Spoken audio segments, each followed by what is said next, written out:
हमारे YouTube channel में आप सभी का स्वागत है। और जो भी हमको इस वीडियो में देख रहे हैं उन लोगों को हमारी तरफ से राम राम।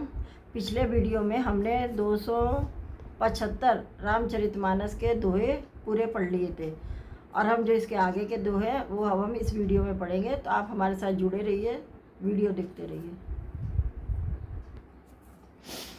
तदपि जाए तुम करऊँ अब जथा वंश व्यवहार, बूझ भी प्रकुल वृद्ध गुरु, वेद विदित आचार। इसका मतलब है तथापि तुम जाकर अपने कुल का जैसा व्यवहार हो, ब्राह्मणों कुल के बूढ़ों और गुरुओं से पूछकर, और वेदों में वर्णित जैसा आचार हो वैसा करो। दूत अवधपुर पठहूँ जाई, आने नृप दशरथ ही बुलाई, मुदित राव कहीं भले कृपाला, पठे दूत बोली तही काला। अर्थात जाकर अयोध्या को दूत भेजो जो राजा दशरथ को बुला लावे। राजा ने प्रसन्न होकर कहा, हे कृपालु बहुत अच्छा है, और उसी समय दूतों को बुलाकर भेज दिया। बहुरी महाजन सकल बुलाए, आए सबिन साधर सिर नाए, हाट बाट मंदिर सुरवासा, नगर सवारों चार उपासा। अर्थात फिर सब महाजनों को बुलाया और सबने आकर राजा को आदर पूर्वक सिर नवाया। राजा ने कहा, बाजार, रास्ते, घर, देवालय और सारे नगर को चारों ओर से सजाओ। हरस चले निज निज गृह आए, पुनि परिचारक बोली पठाए, रचो विचित्र विधान बनाई, सिर धरि भजन चले सच पाई। यानी महाजन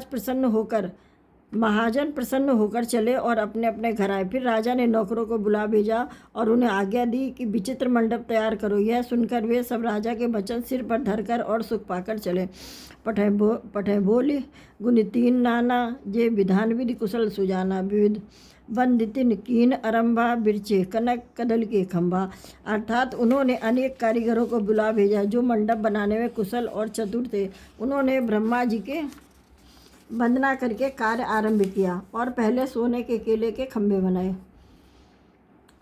हरत मान के पत्र फल, पदुम राग के फूल, रचना देख विचित्र अति, मन बिरंच कर भूल।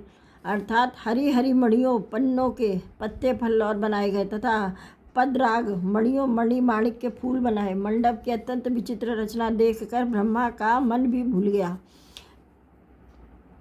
बेनु हरित मणि में सब कीने, सरल सपरव परहिन नहीं चीने, कनक कलित अहि बेली बनाई, लख नहीं परई सपरन सुहाई।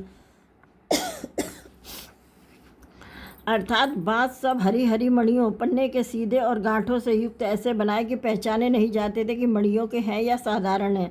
सोने की सुंदर नागबेली, पान की लता बनाई जो पत्तों सहित ऐसी भली मालूम होती थी कि पहचानी नहीं जाती थी।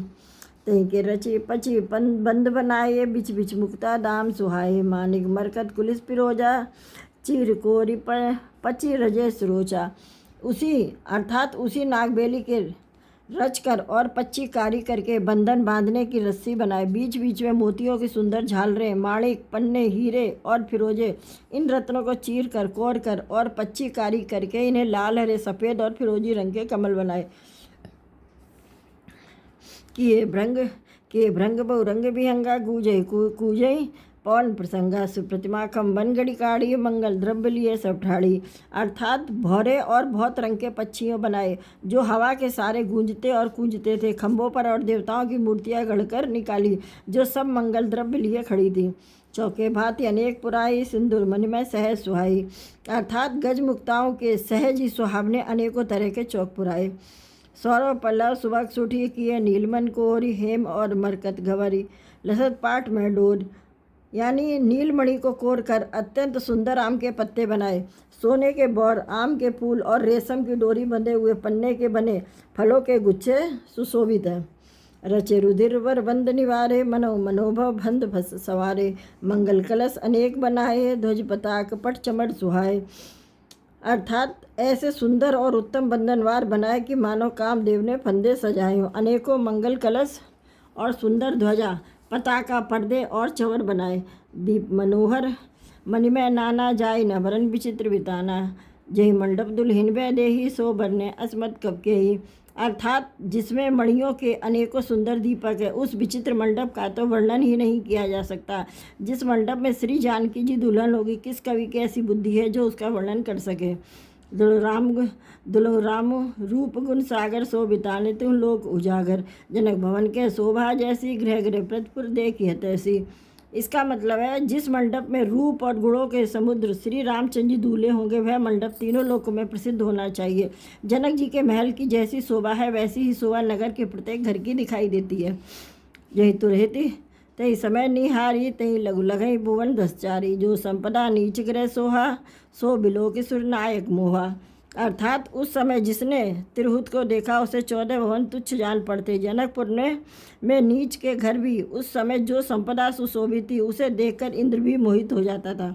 बसी नगर जय लक्ष्य करी कपट नारी बरवेश तहीपुर के शोभा कहते सक्षय सारस से। मतलब जिस नगर में साक्षात लक्ष्मी जी कपट से स्त्री का सुंदर वेश बनाकर बसती हैं उस पुर की शोभा का वर्णन करने में सरस्वती और शेष भी सकुचाते हैं। पहुँचे दूत रामपुर पावन हर से नगर बिलोक सुभावन भूप द्वार तिन खबर जनाई 10 रब सुन लिए बुलाई। मतलब जनक जी के दूत श्री रामचंद्र जी की पवित्र पुरी अयोध्या में पहुँचे। सुंदर नगर देखकर वे हर्षित हुए। राजद्वार पर जाकर उन्होंने खबर भेजी। राजा दशरथ जी ने उन्हें बुला लिया। कर प्रणाम तिन पाती दीनी मुदि महीप आप उठ लीनी बाल बिलोचन बाचन पाती पुलक गात आई बरछाती। अर्थात दूतों ने प्रणाम करके चिट्ठी दी। प्रसन्न होकर राजा ने स्वयं उसे उठा लिया। चिट्ठी बाँचते समय उनके नेत्रों में जल प्रेम और आनंद के आंसू छा गए। शरीर पुलकित हो गया और छाती भर आई। राम लखन उड़कर बर चिट्ठी रह गए कहत न खाटी मिट्टी पुनिधर धीर पत्रिका वाची हर्षी सभा बात सुन साची। अर्थात हृदय में राम और लक्ष्मण हाथ में सुंदर चिट्ठी है। राजा उसे हाथ में लिए ही रह गए। खट्टी मीठी कुछ भी कह ना सके। फिर धीरज धरकर उन्होंने पत्रिका पढ़ी। सारी सभा में सच्ची बात सुनकर हर्षित हो गई। खेलत रहे तहाँ सुदीपाई आए भरत सहित द्वाई पूछते स्नेह सच्चाई तात कहाते पाती आई। मतलब भरत जी ने अपने मित्रों और भाई शत्रुघ्न के साथ जहाँ खेलते थे वहीं समाचार पाकर वे आ गए। बहुत प्रेम से सच्चाते हुए पूछते हैं पिताजी चिट्ठी कहाँ से आई है। कुशल प्राण प्रिय बंधु दो है कहो कई देश सुनी स्नेह साने वचन बाची बहुरी नरेश। अर्थात हमारे प्राणों से प्यारे दोनों प्यारे भाई कहिए सकुशल तो है वे किस देश में। स्नेह से सने ये वचन सुनकर राजा ने फिर से चिट्ठी पढ़ी। सुनिपाती पुलके दो भ्राता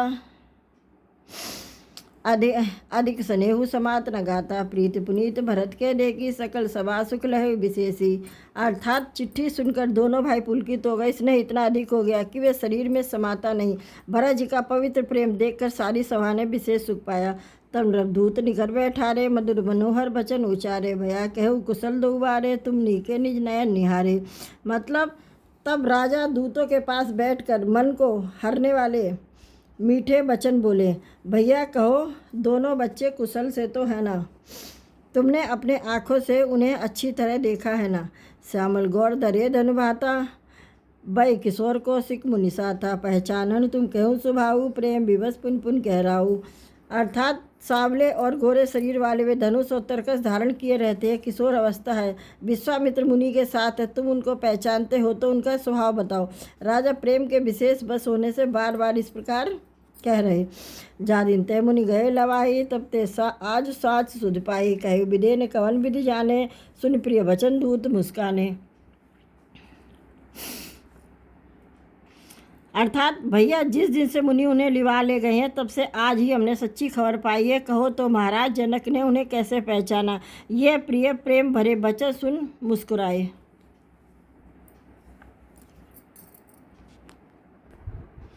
इस वीडियो में हमने रामचरितमानस के 5 दोहे पढ़े थे।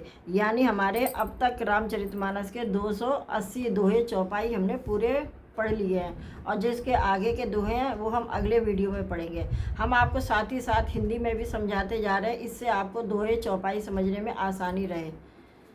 तो चलिए और फिर हमारे चैनल को सब्सक्राइब कीजिए, लाइक कीजिए, कमेंट करके हमें बताइए कि हम जो पढ़ रहे हैं वो आपको समझ में आ रहा है या नहीं। और फिर हम मिलेंगे अगले वीडियो में। तो चलिए आप सबको हमारी तरफ से जब तक के लिए जय श्री राम।